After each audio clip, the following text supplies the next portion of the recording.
The Roundtable hold of Elden Ring Nightreign is home to the Nightfarers, the champions who fight back against the night so that it can one day be extinguished and its influence can no longer taint the world.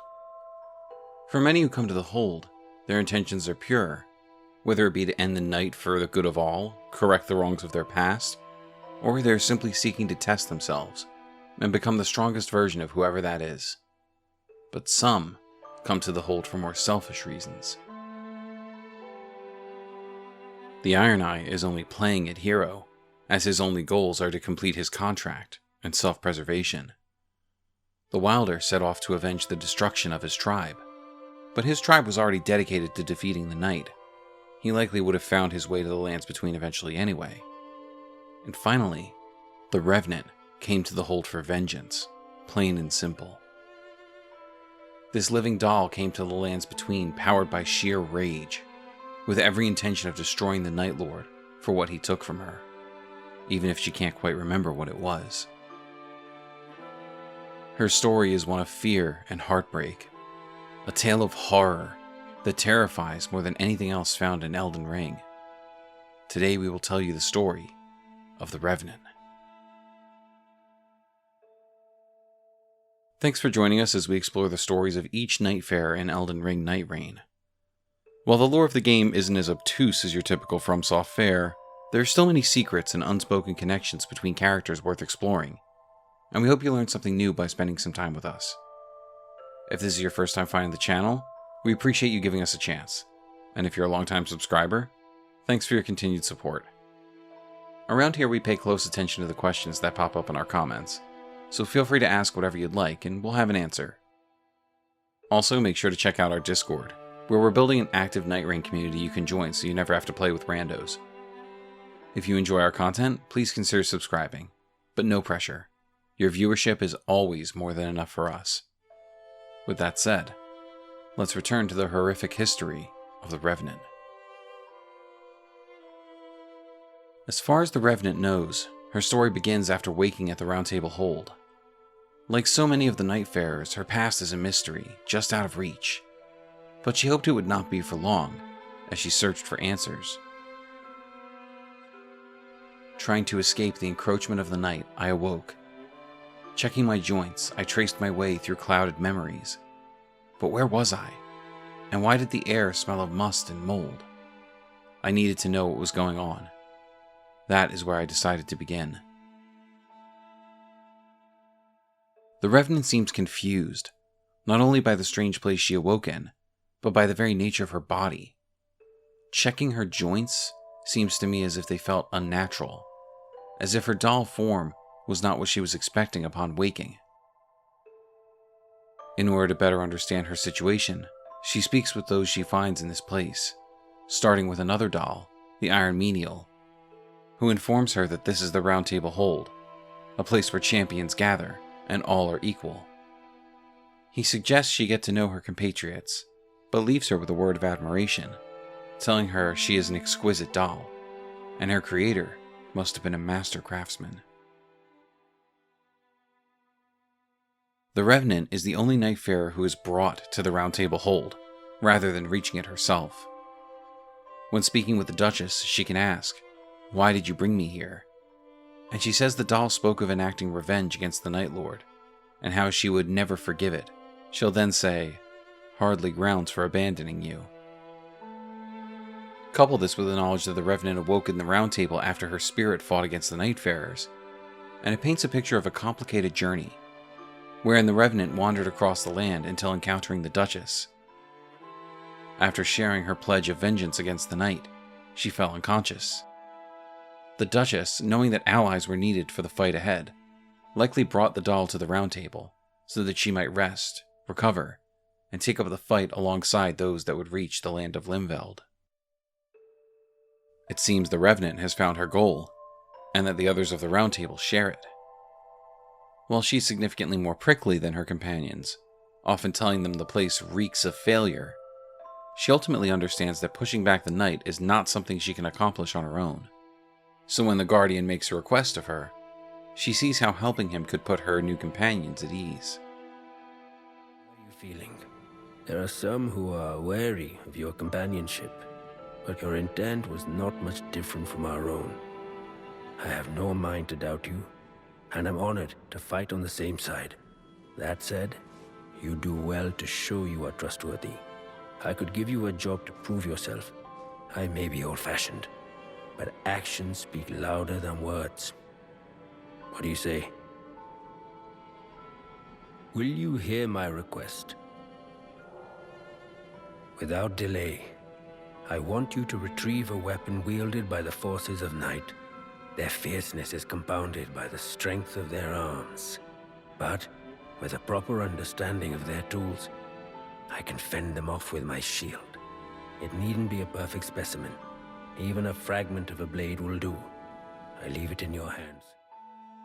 It seems the Revenant needs to seek out a fragment of a blade of night so that the Guardian can study it, helping all the Nightfarers better understand how to fell their foe.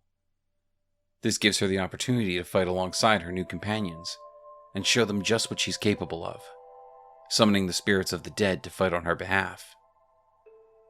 By completing this task, she not only earns the respect of the Guardian, but has his assistance in helping the others understand she's an ally. Oh, there you are. You found me just what I needed. I am in your debt. You've earned a name for yourself and proven that you belong here with us. I will tell the others of your good deed. You seem intent on keeping them at arm's length, but that matters little, as long as we can work together. After completing this task, she's also given a small makeup brush by the Iron Menial, likely something he sees her getting more use out of than himself, as her delicate face offers more potential than whatever's hidden behind his helm. A tool for accentuating the beauty of people and things, one of the Iron Menial's favorite items. Though plain, it is a reliable tool, with a soft bristled brush that delicately applies ceruse to skin or other surfaces. Your beauty deserves nothing less. Now the Revenant had joined the fight in earnest, and started to push back against her enemy, the night itself. And in doing so, she started to remember. As I have fought alongside the others of the Roundtable hold, some of the fog surrounding my memories has lifted. I look in the mirror. I remember my name is Daphne, daughter of the prestigious house of Northerncroft, a family of master puppeteers. But then, upon the day of a fearsome storm, the night swallowed the entirety of the family estate. It was on that day that I became the Revenant, taking on the figure of this doll. The Revenant's true name is Daphne, and she was the daughter of a prestigious family. She still has no inkling as to how she became a doll, but pieces are coming back. She remembers her family name, their estate, and the day the tragedy struck. It's during this time that her fellow Nightfarers surrender the frame to her that they were able to use to wake her from her slumber. A small frame that is missing its picture. Whatever precious memory it once enshrined now is home only to dust and grime. A voice is heard that beckons one to seek the owner, peer into this window, and revisit the first glimpse of night. This item has some significance to Daphne, but as of now, she can't recall what it is. Though my form is that of a doll, yet do I dream. Upon the night of the storm, nothing stirs within the estate, except for me, now inhabiting the unfamiliar body of a doll, aimlessly prowling the grounds. Then, something strokes my cheek. It is ever at this point that the dream is cut short. I awaken and look in the mirror, so I can make sure of the sensations running through me. Are my dreams not enough that you desire more? Black streaks have appeared upon my cheeks. It seems I am cherished by the night indeed. To think it would still give chase, even in this doll's frame. In the mirror, I can see all the ways in which the night eats away at me. As I apply the cosmetics given to me by the Iron Menial, I recall his words to me. Within your memories is a hole of not inconsequential size. It seems that the night is using this toehold to take root. The recluse was the one who made this observation, but I know not how much she is worth my trust. That aside, I cannot grow accustomed to applying makeup with my own hand. Back at home, someone would have done it for me. The task complete, I caress the smoothness of my cheeks. Now I come to think of it, what was the name I gave this doll? Daphne is touched by the night. The gap in her memories, one that is all too common for many of the Nightfarers, is being used against her. The night itself is attempting to slip into her doll form and take it from her. This is a truth she is unwilling to share with her companions, assuming they might think her a risk in their war. For now, Daphne keeps her worries, her fears, to herself. But there's one more nagging question. The doll body she now inhabits used to belong to her human self. It was a deeply beloved friend to her. So why can't she remember its name? I look into the mirror. The night eats away at more and more. Pitiful. She was my darling baby, carved by my grandfather. I called her by a name, but I don't know if I'll ever recall it now. Instead, I stroke her face. I must find a way to purge my body of the night that is nesting within. In that case, I believe the priestess. Daphne was becoming desperate. She needed to know how to fight back against this infection that writhed through her body, and she believed her friend, the one who ensured she made it to the Roundtable safe and sound, could help her. The condition has worsened. There's only so much that can be hidden. We'll have to do something about that. We need to think of something. Listen carefully. Your condition, the contamination, it's spreading. If it continues, you'll be swallowed by the night again. You must conquer this fear of the night.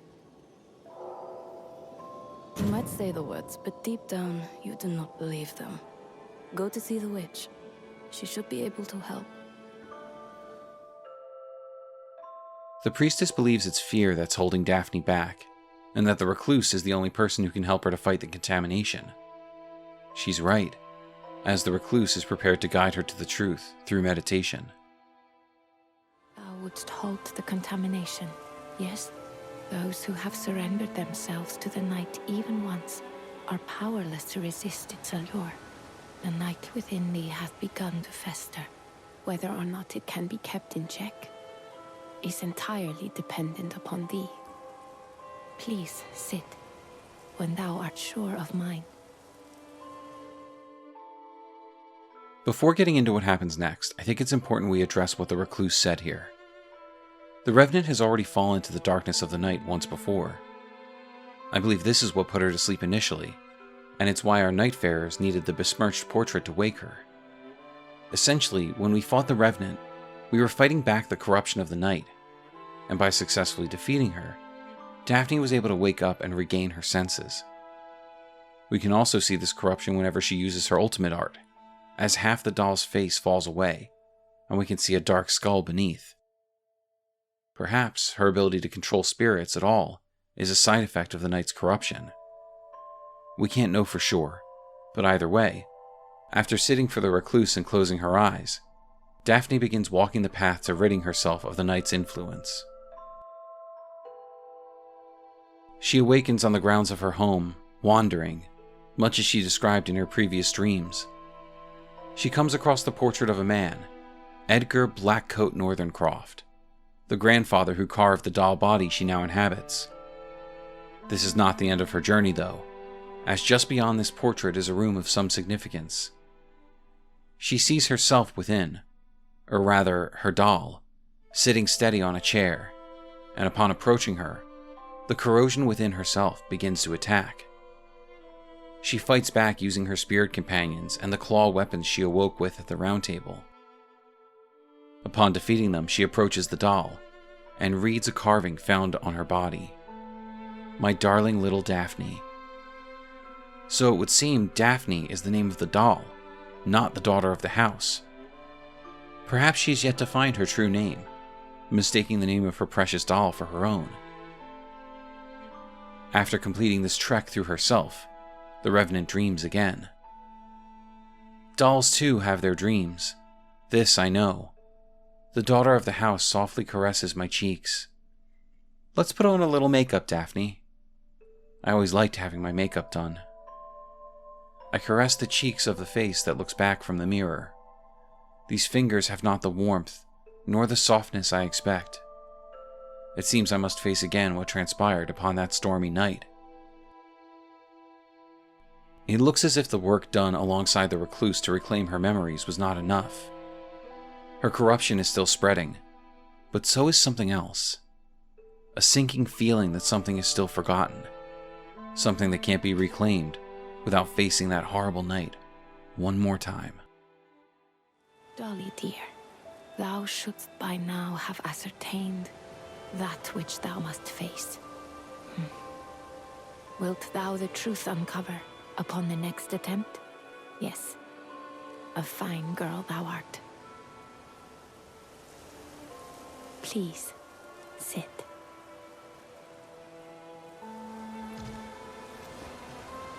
Close thine eyes. Find the thing thou hast hidden.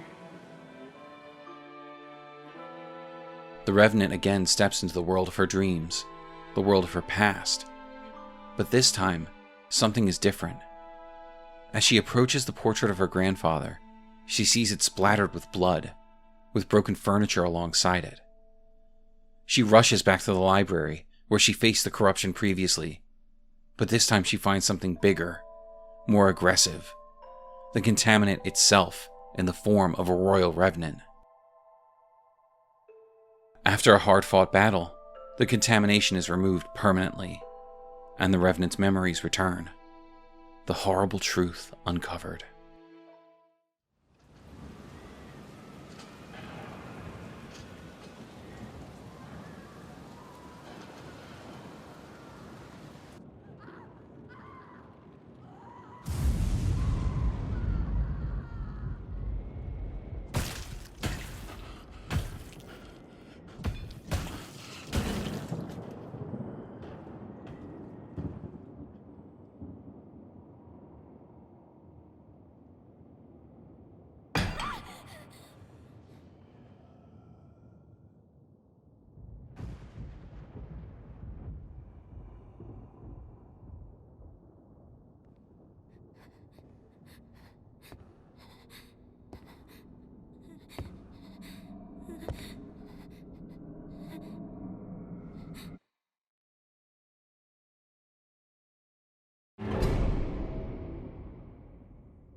I grasped the portrait and faced the mirror.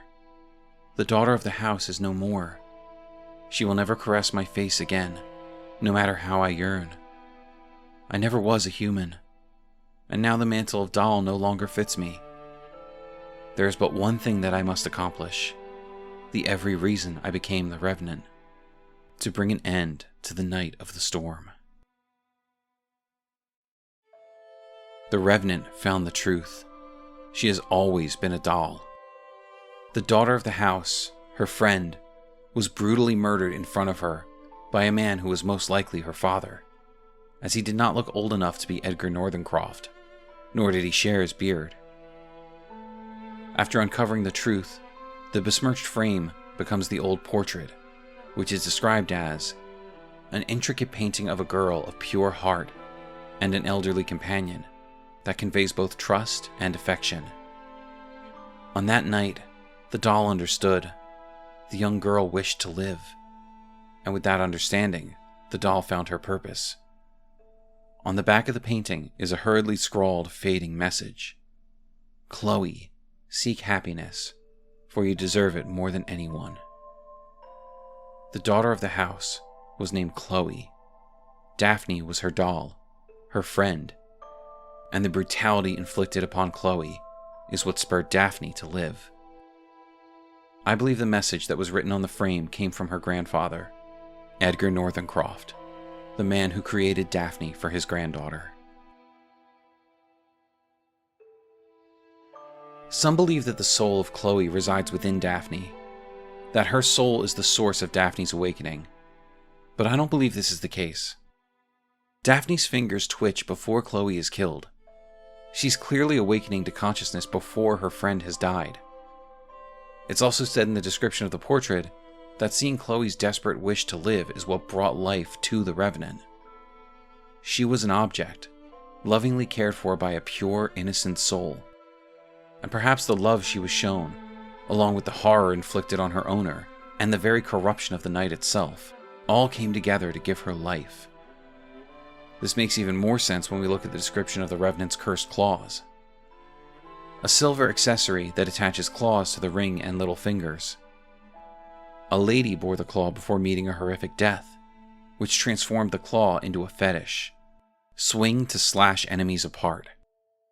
Only the Revenant can make proper use of this weapon, owing to her resonance with the spiritual. For other warriors, the claw is reduced to a blunt instrument.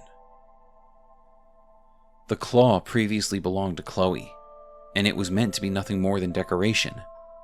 But her death turned it into a fetish, giving it power. It specifically said that the Revenant can make use of it because she resonates with spiritual power, not because she herself houses Chloe's spirit. Perhaps the pure, unbridled need for revenge for the injustice inflicted upon someone who cared so deeply for her is what bore the Revenant. And upon uncovering the truth of her origins, the Revenant, Daphne, found her resolve to push back fear and truly step forward to defeat the Night Lord. However, this is only one possibility. I believe there's another reason the Revenant may have been given life, more deeply tied to the lore of Nightreign. We know that the Nightfarers are brought to the Roundtable hold due to being drawn there by the remains of their ancestors. This was the will of the cutting-gifted people, who sacrificed themselves to give the world a chance to fight back against the Night. If the Northerncroft family traced their origins back to the Cutting tribe, then one of their descendants would need to be called to fight against the Night Lord. But the Night wiped out their entire lineage, much like it tried to do to the Wilder. Perhaps the Revenant was given life because a member of the Northerncroft family needed to find their way to the hold, and she was a true daughter of the family, carved by its patriarch and lovingly tended by his granddaughter. I believe it's possible that the call of the Roundtable itself may have been what gave the Revenant life. It heard her pleas for vengeance, saw what she was enduring in watching her friend, her sister, be murdered, and granted her wish, so that she might rise and take revenge on the Night that had taken everything from her. Thank you for joining us for this breakdown of the Revenant, her story, and our thoughts on what ultimately brought her to life. Do you believe that a piece of Chloe lives within the Revenant? Was she brought to life by the magic of the cutting gifted people? Did the night give a piece of itself to the doll? Let us know your thoughts and theories in the comments. Watch that button light up as I say like this video. And if you think we've earned it, please subscribe and hit the bell so you never miss out on any of our lore dives. We look forward to seeing you again for more Elden Lore.